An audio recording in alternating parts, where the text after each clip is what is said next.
CM Revanth Reddy పర్యటన నేపథ్యంలో హనుమకొండ పోలీసులు పలువురిని ముందస్తు అరెస్టు చేశారు. తెలంగాణ ఉద్యమకారులు, బీఆర్ఎస్వి, లంబాడ హక్కుల నేతలను పోలీసులు స్టేషన్లకు నిర్బంధించారు. ఇక ఇదే అంశానికి సంబంధించిన పూర్తి డీటెయిల్స్ మా ప్రతినిధి రవికాంత్ లైవ్ లో అందిస్తారు.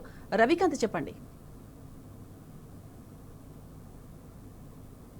సాయి మాధవి, ప్రజాపాలన అని చెప్పుకుంటున్నటువంటి కాంగ్రెస్ పాలనలో ఇవాళ హన్మకొండ జిల్లాకు వస్తున్న సీఎం రేవంత్ రెడ్డి రాక సందర్భంగా ఒక ఆంక్షల పాలన, నిర్బంధాల పాలన అయితే కొనసాగుతుందని మనం అర్థం చేసుకోవాల్సి ఉంటుంది. ఒకే ఉదాహరణ మనం చెప్పుకోవాల్సి ఉంటుంది. శ్రీను నాయక్ అనే ఒక గిరిజనకు సంబంధించినటువంటి వ్యక్తి ఇంటికి అర్ధరాత్రి వెళ్ళిన పోలీసులు అరెస్ట్ చేద్దామంటే వాళ్ళ తలుపులు కొడితే తెరవకపోవడంతో ఆ ఇంటికి తాళం వేసి వెళ్ళిన పరిస్థితి. ఇళ్లలో చిన్నపిల్లలు ఉంటారు, వృద్ధులు ఉంటారు.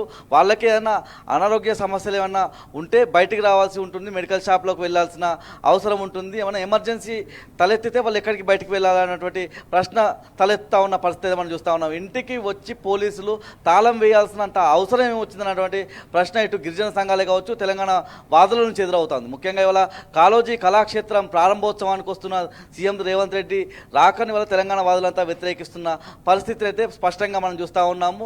ముఖ్యంగా మొదటగా వరంగల్లో రైతుల ద్వారా రాహుల్ గాంధీని తీసుకొచ్చి సభ పెట్టాలనుకున్నారు.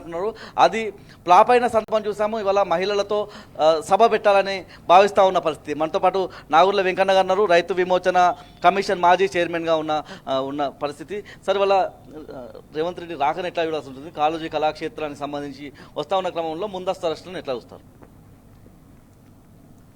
అసలు రేవంత్ రెడ్డి గారికి ప్రజాపాలన అని ఎన్నో హామీలు ఇచ్చి మేనిఫెస్టోలో పొందుపరిచిన అంశాలు ఏ ఒక్కటి నెరవేర్చకుండా ఇవాళ వరంగల్ రావడం అనేది సిగ్గుచేటు.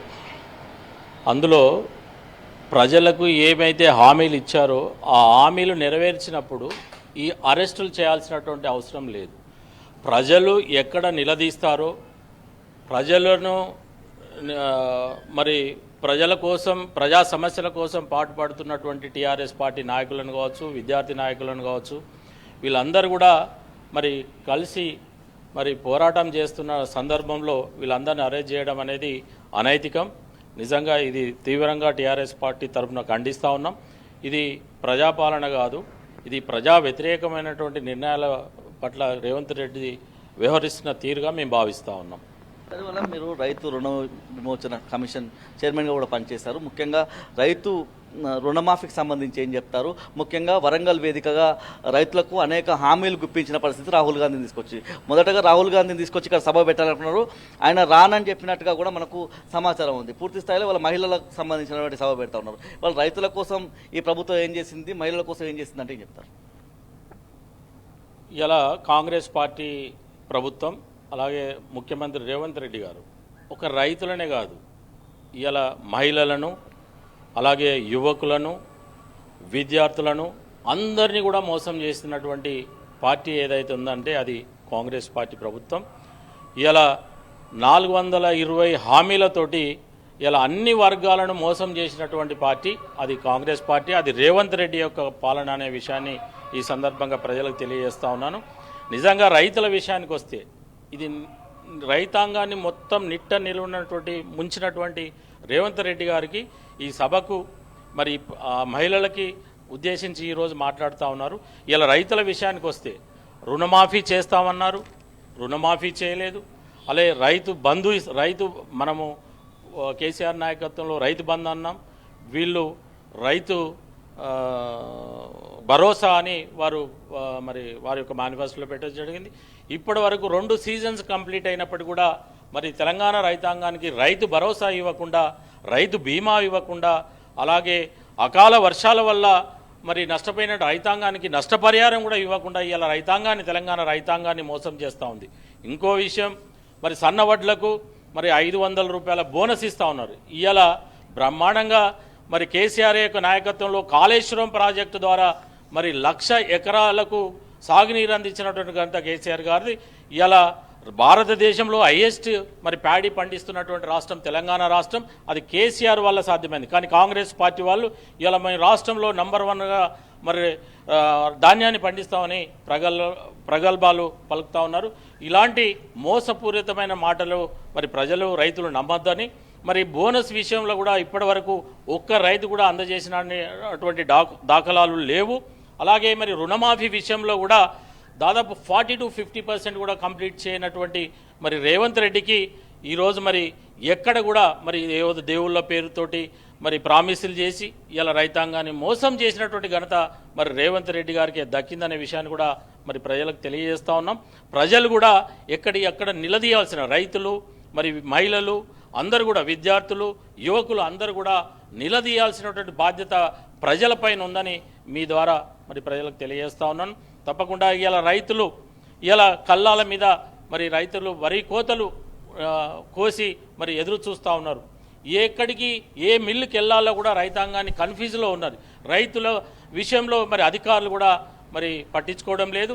ఇక్కడ ఉన్నటువంటి స్థానిక మరి ప్రజాప్రతినిధులు కావచ్చు మంత్రులు కావచ్చు ఎవ్వరు కూడా రైతుల పట్ల మరి సానుభూతి చూపిస్తున్నట్టు పరిస్థితే ఇక్కడ కనబడతలేదు. నిత్యం మేము రైతులతోటి తిరుగుతున్న సందర్భంలో ప్రతి ఒక్కరు కూడా కాంగ్రెస్ పార్టీ రేవంత్ పైన దుమ్మెస్తి పోస్తున్న విషయాన్ని కూడా ఈ సందర్భంగా తెలియజేస్తా ఉన్నాం.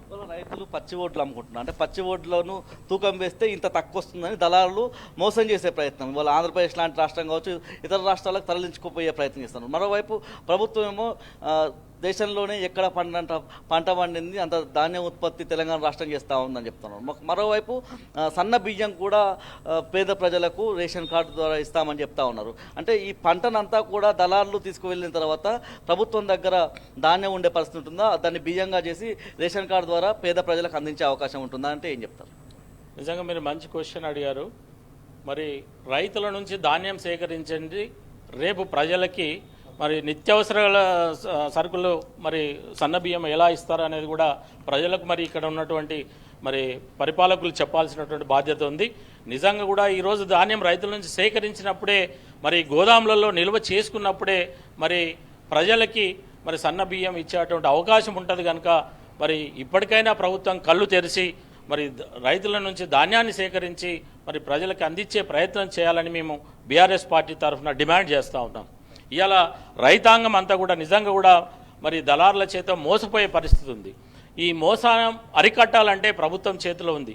కానీ ఎక్కడ కూడా స్థానిక ప్రజాప్రతినిధులు అది ఎమ్మెల్యేలు కావచ్చు అది మంత్రులు కావచ్చు ఎక్కడ కూడా కాంటాల దగ్గర పోయి రైతులకి ఏం అన్యాయం జరుగుతుంది అధికారులు పోయి మరి పరిశీలించాల్సినటువంటి పరిస్థితి ఎక్కడ కనబడతలేదు. నిజంగా మేమే మరి సిగ్గుపడతా ఉన్నాం. ఈ ప్రభుత్వం యొక్క పరిపాలన చూసి అందరూ కూడా నవ్వుకుంటా ఉన్నారు, అందరూ కూడా మరి తిట్టుకుంటా ఉన్నారు. రైతులైతే తిట్టని వాడు పాపం. అందరూ రైతాంగం కూడా ఈ ప్రభుత్వం రేవంత్ రెడ్డిపై నిప్పులు జరుగుతూ ఉన్నారు.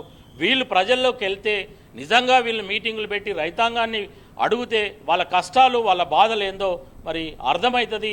ఈ ప్రభుత్వం ఇప్పటికైనా కళ్ళు తెరిచి మరి రైతాంగాన్ని ఆదుకోవాలని బీఆర్ఎస్ పార్టీ తరఫున డిమాండ్ చేస్తూ ఉన్నాం. ఇది మొత్తంగా రైతాంగాన్ని ఆదుకునే ప్రయత్నం ఇవాళ రాష్ట్ర ప్రభుత్వం చేయడం లేదని, ఒక రైతులు మహిళలే కాదు అన్ని వర్గాలను ఇవాళ మోసం చేసే ప్రయత్నము అన్ని రంగాల్లోనూ విఫలమైనటువంటి కాంగ్రెస్ ప్రభుత్వం విజయోత్సవాలు ఎందుకు చేసుకుంటా ఉందో అర్థం కావడం లేదని చెప్పి నాగూర్ల వెంకన్న గారు చెప్తున్న పరిస్థితి కనిపిస్తూ ఉంది. ఓటు స్టూడియో రైట్ రవికాంత్.